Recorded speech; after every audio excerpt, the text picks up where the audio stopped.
ओम शन शनिश्चर्य नमः। प्रिय श्रोताओं, आज सुनिए शनिवार व्रत कथा और शनि चालीसा पाठ। एक समय की बात है, एक ब्राह्मण राजा के महल के मुख्य द्वार पर बुरी आत्माओं से बचाव का काम करता था। एक दिन उसने एक अजीब सी आवाज सुनी तो वह डर गया। कई दिनों तक उसे वह आवाज सुनाई देती रही। उसने कभी भी उस रहस्यमय आवाज के बारे में अपनी पत्नी को नहीं बताया और उसका स्वास्थ्य दिन प्रतिदिन खराब होता गया। वह कमजोर होता गया। एक दिन उसकी पत्नी ने कहा, मैं तुम्हें पौष्टिक भोजन देने की पूरी कोशिश करती हूँ, फिर भी तुम्हारी सेहत खराब हो रही है। तुम्हें क्या हुआ है? कुछ समय तक तो वह चुप रहा। फिर उसकी पत्नी ने उसे बहुत समझाया कि उसे अपने मन की बात बता देनी चाहिए, ताकि जो तनाव इतने दिनों से उसे मिल रहा है उससे छुटकारा पाया जा सके, कोई उपाय सोचा जा सके। ब्राह्मण ने कहा, मुझे हर शनिवार एक अजीब सी आवाज़ सुनाई देती है और वह आवाज़ कहती है कि वह हमारे राजा को कष्ट देना चाहती है और उस कष्ट की अवधि 7.5 साल, 2.5 साल, 2.5 महीने, 2.5 दिन या कम से कम 2.5 पहर यानी 7.5 घंटे होगी। अब राजा कोई भी अवधि चुन सकता है, लेकिन कष्ट तो होना अनिवार्य ही लिखा है। ब्राह्मण की पत्नी ये सुनकर मुस्कुराई और बोली, आपने मुझे ये बात पहले क्यों नहीं बताई? राजा को तो बचाना ही होगा, चाहे हमें इसके लिए कुछ भी क्यों ना करना पड़े। आप 2.5 पहर का कष्ट सह लीजिए। आत्मा अगले दिन फिर महल में आई और वही संदेश दोहराया। अब की बार ब्राह्मण ने कहा, मैं राजा का कष्ट अपने ऊपर लेने को तैयार हूँ। आप 2.5 पहर तक मेरे ऊपर रह सकती हैं। आत्मा ब्राह्मण के इस प्रस्ताव से प्रसन्न हुई। फिर ब्राह्मण नदी के किनारे गए। वे ध्यान में समय बिताना चाहते थे। उन्होंने पानी की सतह पर 2 आम के फल तैरते हुए देखे। उन्होंने उन्हें ऊपर से पकड़ा और अपनी जांघ के नीचे रख लिया। राजा के राजकुमार पिछले 2 दिनों से शिकार पर गए हुए थे। वे अब तक वापस नहीं लौटे थे। इस कारण राजा बहुत बेचैन व्याकुल थे। उन्होंने राजकुमारों को खोजने के लिए अपने दूतों को अलग अलग दिशाओं में भेजा। संयोगवश एक दूत ब्राह्मण के पास भी जा पहुंचा। उसे ये देखकर अत्यंत आश्चर्य हुआ कि ब्राह्मण ने राजकुमार के सिर अपनी जांघों के नीचे छुपा रखे थे। उसने यह बात राजा को बताई। सुनकर राजा क्रोधित हो गए। उन्होंने ब्राह्मण को सूली पर चढ़ा देने का या फांसी देने का आदेश दिया। राजा ने ब्राह्मण से उसकी अंतिम इच्छा पूछी तो ब्राह्मण ने कहा, कृपा करके मुझे 2.5 पहर तक मत मारना। राजा ब्राह्मण की यह बात मान गया।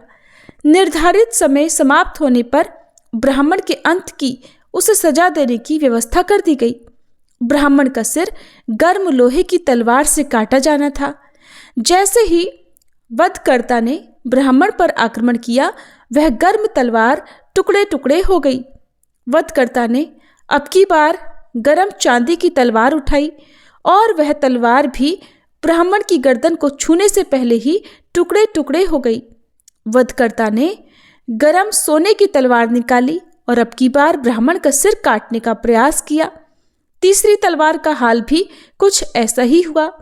वहां उपस्थित लोग इस चमत्कार को देखकर आश्चर्यचकित रह गए। अचानक वे दोनों राजकुमार भी वहां प्रकट हो गए। राजा उन दोनों राजकुमारों को देखकर बड़ा प्रसन्न हुआ और उन्हें गले लगाया और ब्राह्मण पर भी राजा ने दया दिखाई। राजा ने कहा, हे ब्राह्मण देव, ये क्या रहस्य है? इसे सबके सामने प्रकट कीजिए। इतनी बार मारने के बाद भी आपका बाल तक बांका नहीं हुआ। तब ब्राह्मण ने कहा, हे राजन, शनि आपको कष्ट देना चाहते थे। मैंने आपको और राज्य को बचाने के लिए आपका कष्ट अपने ऊपर ले लिया। शनिदेव ने आम को मानव सिर के रूप में प्रकट कर दिया था। क्या मैं राजकुमारों को मार सकता था? मैं तो हमेशा से इस राज्य का रक्षक रहा हूं। मैंने सदैव आपका और राज्य का भला ही चाहा है। राजा ने कहा, हे ब्राह्मण देव, मुझे तो आपकी बातों पर विश्वास नहीं है। मैं स्वयं शनिदेव को देखना चाहता हूं और अगर आप मुझे नहीं दिखाएंगे तो आपके पूरे परिवार के सभी सदस्य चक्की में पीस दिए जाएंगे। अब की बार तो राजा की यह बात सुनकर ब्राह्मण देवता कांपने लगे। उन्होंने 1 सप्ताह का समय मांगा। इसके बाद वह अपने घर गए तो उनकी पत्नी ने, जो बहुत चतुर और बहुत बुद्धिमान थी, ब्राह्मण देवता को देखकर कहा, क्या बात है, आप पीले और भयभीत लग रहे हैं, क्यों डरे हुए हैं?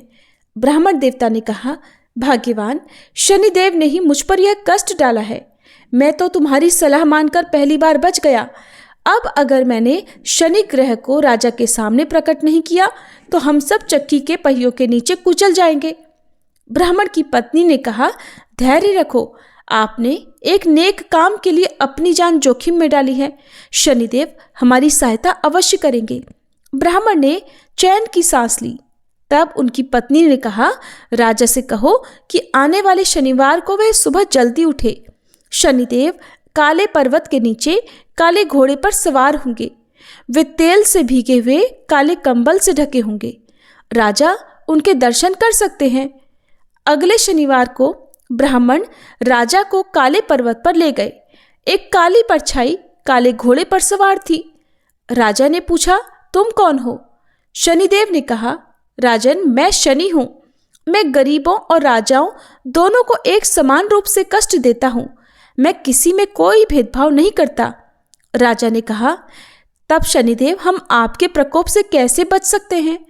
शनिदेव ने कहा, धनवानों को शनिवार को एक काला घोड़ा या 1.25 मन सोना दान करना चाहिए। मध्यम आय वर्ग के लोग लोहा और काले कंबल दान कर सकते हैं। निर्धन लोग तेल लगी रोटी एक काले कुत्ते को दे सकते हैं।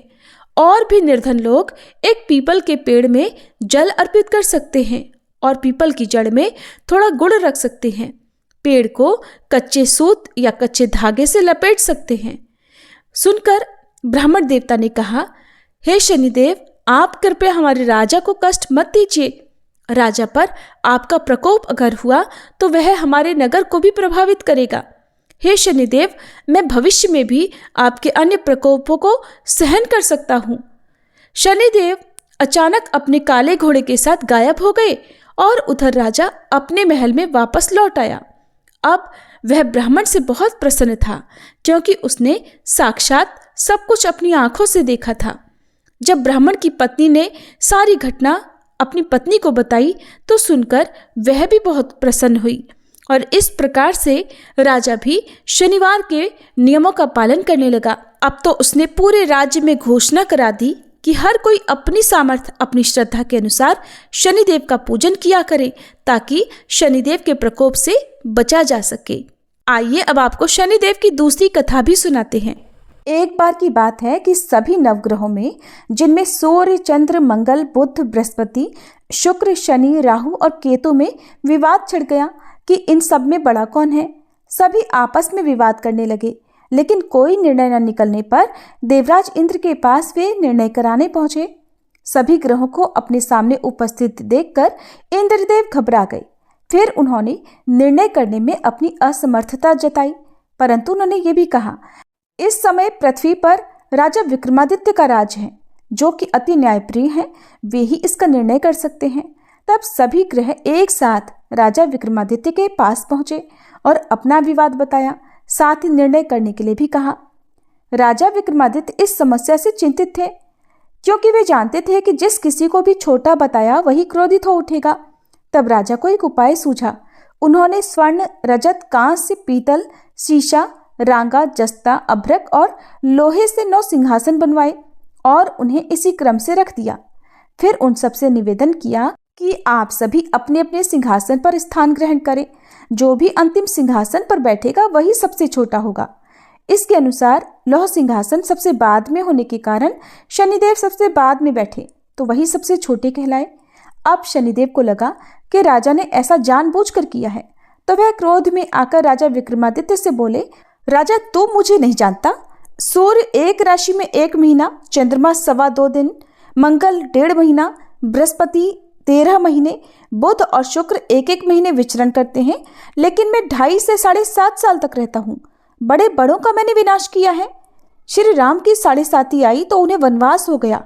रावण की आई तो उसकी लंका को वानरों की सेना से हारना पड़ा। अब तुम सावधान होकर रहना। ऐसा कहकर कोपित हुए शनिदेव जी वहां से चले गए और तब अन्य ग्रह भी खुशी खुशी चले गए।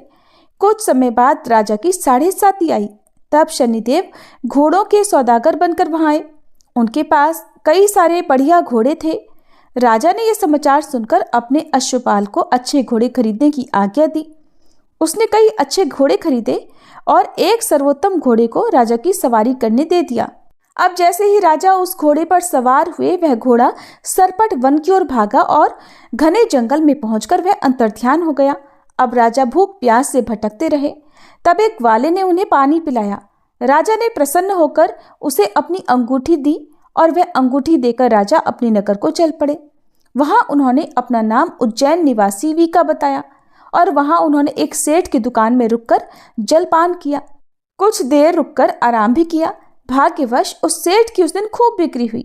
अब सेठ रूप बदले हुए राजा विक्रमादित्य को अपने साथ अपने घर ले गया। वहां पर राजा ने खूंटी पर देखा कि एक हार टंगा हुआ है जिसे खूंटी निगल रही है। देखते ही देखते थोड़ी देर में पूरा हार गायब हो गया। तब सेठ ने वापस आने पर देखा कि हार तो गायब है। सेठ ने समझा कि वीका ने ही उसे चुराया है। फिर तो सेठ ने कोतवाल के पास उन्हें पकड़वा दिया। अब उस नगर के राजा ने भी राजा विक्रमादित्य को चोर समझकर उनके हाथ पैर कटवा दिए और नगर के बाहर फेंकवा दिया। वहां से एक तेली निकल रहा था जिसे दया आई और उसने वीका को अपनी गाड़ी में बिठाया। वह अपनी जीभ से बैलों को हाँकने लगा। उस समय तक राजा की शनि दशा समाप्त हो गई। वर्षा ऋतु आने पर राजा मल्हार गाने लगे। राजा जिस नगर में थे वहां की राजकुमारी मनभावनी को उनका गाना इतना पसंद आया कि उसने मन ही मन प्रण कर लिया कि वह उस राग गाने वाले से ही विवाह करेगी। राजकुमारी ने दासी को राग गाने वाले को ढूंढने भेजा। तब दासी ने बताया कि वह तो एक चौरंगिया अर्थात अपाहिज है, परंतु राजकुमारी नहीं मानी। अगले ही दिन वह भूख प्यास त्याग कर अनशन पर बैठ गई कि विवाह करेगी तो उसी से करेगी। बहुत समझाने पर भी जब राजकुमारी नहीं मानी तो राजा ने उस तेली को बुला भेजा और विवाह की तैयारी करने को कहा। फिर तो उसका विवाह राजकुमारी से हो गया। तब एक दिन सोते हुए स्वप्न में शनिदेव ने राजा को दर्शन देकर कहा कि राजन, देखा तुमने मुझे छोटा बताकर कितना दुख झेला है। तब राजा ने उनसे क्षमा मांगी और प्रार्थना करते हुए कहा, हे शनिदेव, जैसा दुख मुझे दिया है किसी और को मत दीजिएगा। तब शनिदेव मान गए और कहा कि जो मेरी कथा और व्रत करेगा उसे मेरी दशा में कभी कोई दुख नहीं होगा। जो व्यक्ति रोज मेरा ध्यान करेगा और चींटियों को आटा डालेगा उसकी भी सभी मनोकामनाएं पूर्ण होंगी। और ऐसा कहकर शनिदेव ने राजा को हाथ पैर वापस कर दिए। इधर प्रातःकाल आंख खुलने पर राजकुमारी ने देखा तो वह बड़ी आश्चर्यचकित हुई। तब वीका अर्थात राजा विक्रमादित्य ने राजकुमारी को बताया कि वह उज्जैन के राजा विक्रमादित्य हैं। जानकर सभी अत्यंत प्रसन्न हुए। सेठ ने जब सुना तो वह राजा के पैरों पर गिरकर क्षमा मांगने लगा। राजा ने कहा कि ये तो शनिदेव का क्रोध था, इसमें किसी का कोई दोष नहीं। सेठ ने फिर भी निवेदन किया कि राजन, मुझे शांति तभी मिलेगी जब आप मेरे घर चलकर भोजन करेंगे। तब सेठ ने अपने घर तरह तरह के व्यंजनों से राजा का सत्कार किया। सभी ने देखा कि जो खूंटी हार निगल गई थी वही अब उसे उगल रही थी। सेठ ने अनेक मोहरे देकर राजा का धन्यवाद किया। इसके बाद राजा रानी को लेकर अपने राज्य वापस लौट आए, जहां पर उनका खूब धूमधाम से स्वागत किया गया। राजा विक्रमादित्य ने कहा कि उन्होंने शनिदेव को छोटा बताया था, लेकिन वे तो सर्वश्रेष्ठ हैं। तब से राजा विक्रमादित्य के राज्य में शनिदेव की पूजा और कथा रोज होने लगी। ये थी शनिवार व्रत कथा। सभी प्रेम से बोलिए शनिदेव महाराज की जय। अब सुनिए शनि चालीसा पाठ। जय गणेश गिरिजा सुवन मंगल करण कृपाल, दीनन के दुख दूर करी कीजय नाथ निहाल। जय जय श्री शनिदेव प्रभु सुनहु विनय महाराज, करहु कृपा हे रवि तनय राखहु जन की लाज। जयति जयति शनिदेव दयाला, करत सदा भक्तन प्रतिपाला। चारि भुजा तनु श्याम विराजे, माथे रतन मुकुट छवि साजे। परम विशाल मनोहर भाला, टेढ़ी दृष्टि भ्रकुटी विकराला। कुंडल श्रवण चमा चम चमके, हिये माल मुक्तन मणिदम के। कर में गदा त्रिशूल कुठारा, पल बिच करे अरहि संहारा। पिंगल कृष्णो छाया नंदन, यम कौणस्त रौद्र दुख भंजन। सौरी मंद शनि दश नामा, भानु पुत्र पूजहि सब कामा। जा पर प्रभु प्रसन्न भय जाहि, रंग कहु राव करे क्षण माही, पर्वत हूँ तृण होई निहारत, तृण हूँ को पर्वत कर डारत, राज मिलत बन राम ही दीन हो, कैकई की मति हरि लीन हो, बनहु में मृग कपट दिखाई, मातु जानकी गई चुराई, लख नहीं शक्ति विकल करि डारा, मचिगा दल में हाहाकारा, रावण की गति मति बोराई, रामचंद्र सो बैर बढ़ाई, दियो कीट करि कंचन लंका, बजि बजरंग वीर की डंका, नृप विक्रम पर तुहि पगुधारा, चित्र मयूर निगली गए हारा, हार नौ लखा लाग्यो चोरी, हाथ पैर डरवायो तोरी, भारी दशा निकृष्ट दिखायो, तेलहि घर कोल्हू चलवायो, विनय राग दीपक महकीन्यो, तब प्रसन्न प्रभु है सुख दीन्यो, हरिश्चंद्र नृप नारी बिकानी, आपहु भरे डोम घर पानी, तैसे नल पर दशा सिरानी, भूंजी मीन कूद गई पानी, श्री शंकर ही गयो जब जाई, पार्वती को सती कराई, तनिक विलोकत ही करि रीसा, नभ उड़ गयो गौरी सुत सीसा, पांडव पर भय दशा तुम्हारी, बची द्रौपदी होती उघारी, कौरव के भी गति मति मार्यो, युद्ध महाभारत करि डार्यो, रवि कह मुख मह धरि तत्काला, लेकर कूदी परियो पाताला, शेष देव लख विनती लाई, रवि को मुख दे दियो छुड़ाई, वाहन प्रभु के साथ सुजाना, जग दिग्गज गर्दभ मृग स्वाना, जम्बुक सिंह आदि नखधारी, सो फल ज्योतिष कहत पुकारी, गजवाहन लक्ष्मी ग्रह आवे, हय ते सुख संपत्ति उपजावे, गर्दभ हानि करे बहु काजा, सिंह सिद्ध कर राज समाजा, जम्बुक बुद्धि नष्ट कर डारे, मृग दे कष्ट प्राण संहारे, जब आवहि प्रभु स्वान सवारी, चोरी आदि होए डर भारी, तैसहि चारि चरण यह नामा, स्वर्ण लौह चांदी अरुतामा, लौह चरण पर जब प्रभु आवे, धन जन संपत्ति नष्ट करावे, समता ताम्र रजत शुभकारी, स्वर्ण सर्व सर्व सुख मंगल भारी, जो यह शनि चरित्र नित गावे, कबहु न दशा निकृष्ट सतावे, अद्भुत नाथ दिखावे लीला, करे शत्रु के नश बल ढीला, जो पंडित सुयोग्य बुलवाई, विधिवत शनि ग्रह शांति कराई, पीपल जल शनि दिवस चढ़ावत, दीप दान दे बहु सुख पावत, कहत राम सुंदर प्रभुदासा, शनि सुमिरत सुख होत प्रकाशा। पाठ शनिश्चर देव को कीहो भक्त तैयार, करत पाठ 40 दिन हो भवसागर पार। बोलिए शनिदेव भगवान की जय।